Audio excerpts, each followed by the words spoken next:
Greetings and salutations to all. This is Carlos. I apologize for the lateness of this video. I've just been going through some things as far as my computer getting stolen and my information being compromised, but all that stuff aside, I decided to interview for this project. I decided to interview one of my classmates from undergrad named Robert. Robert's talent and his giftedness as a musician were very apparent even while we were in undergrad. As far as I know, he is a percussionist who plays the bass guitar and the piano. I emailed him the 7 questions that we were to ask in our interviews, and he sent me back the following. I'm just going to read them all. Number 1, how are you underrepresented in your field? He said, there are not many other black male elementary school music teachers in my area. Retention is the main issue with my district. By some standards, I am a hero from an alien planet that can survive and thrive in the pressures of an elementary music class environment for longer than 1 year. The school I'm at, in particular, has had numerous teachers who were simply unable to cope with the needs of students versus the supplies that they were given to work with. So I am underrepresented in my field because in my field, most black music educators with my experience and qualifications are not the patriarch to a young family. Having a young family with elementary school aged children provides me with special experiences to be able to handle my classroom. Number 2, what is your musical background? What got you interested in music? Throughout my life, I've always been interested in music and making it sound as best as it could.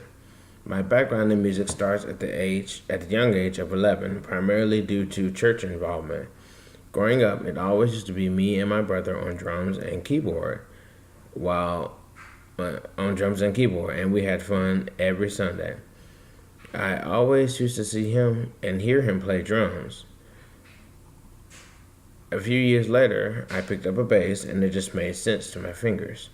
I got to the point where whenever my church would be a guest at someone else's church, me and my brother were always able to represent our church with the musicians that were already there. I eventually went on to college for music education on percussion. While in college, I was a member of the marching, symphonic, concert, and jazz bands. I also was a member of the percussion ensemble, the university chorus, as a vocal bass, and the university gospel choir on bass guitar. Number 3, what do you do for a living? What do you do musically for fun? He replies, I am the music teacher for the local elementary school that my children attend. I am also a church musician where I get to play my bass. For fun, I play the acoustic guitar with my son and daughter, which is also great practice for classroom situations.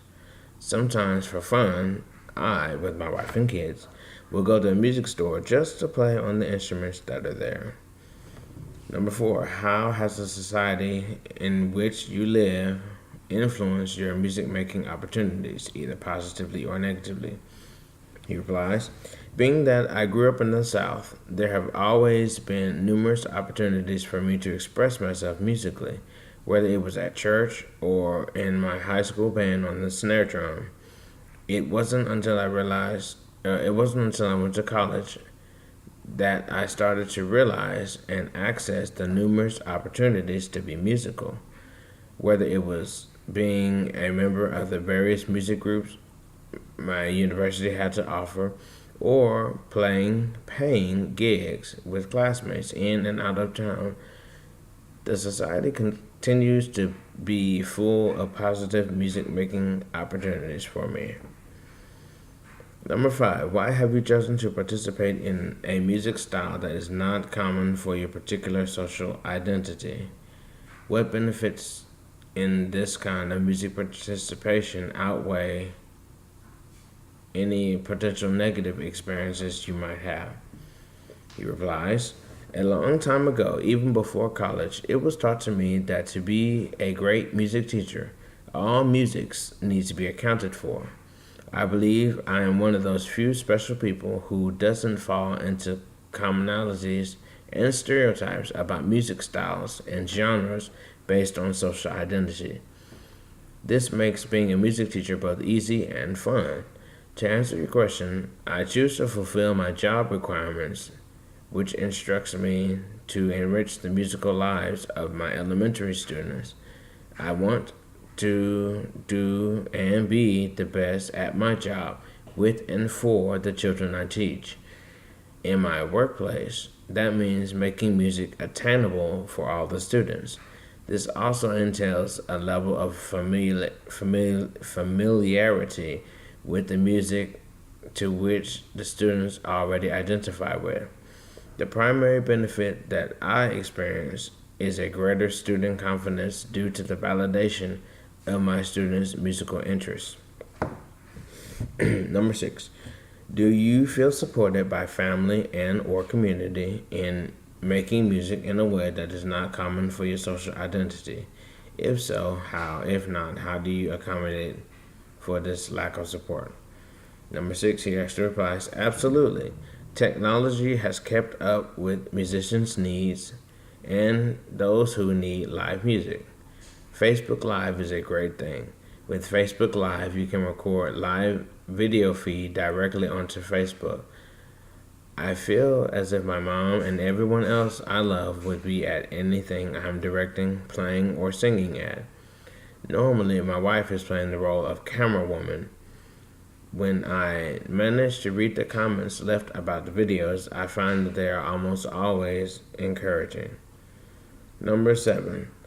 What advice would you give to someone who, like you, wanted to go into a music field in which they were underrepresented? He replies, practice and rehearse so that you can always be the best you at all times. It needs to be so that every time anyone sees or hears you play, you're better. Also, staying focused on what you want to achieve helps you attain it. Also, always do your best and have the confidence to believe in yourself both musically and in life. Make sure that you love who you are and what you do. Because if you get paid to do what you love, you will never work a day in your life.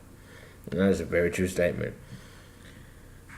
My reflection, I am thankful, Carlos, I am thankful to have his knowledge and experience to glean off of.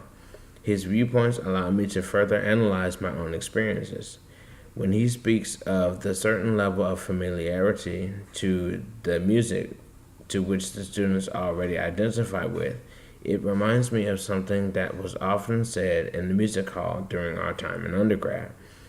Our instructors would always remind us to use what we already know to reach what we did not know. Little did either of us know that this statement would continue to direct our teaching methods. This interview experience reveals to me how big of an impact my undergraduate music teachers had on those of us following their paths. As I read back through Robert's participations in the various music groups, it makes even more sense to me as to why he is in his current working situation.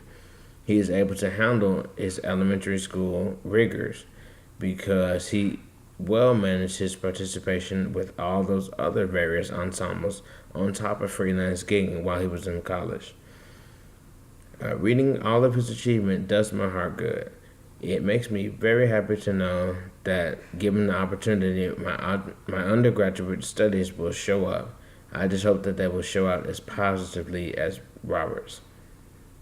That's one of my friends. That's one of my friends. And that concludes the end of the interview that I did with him through email.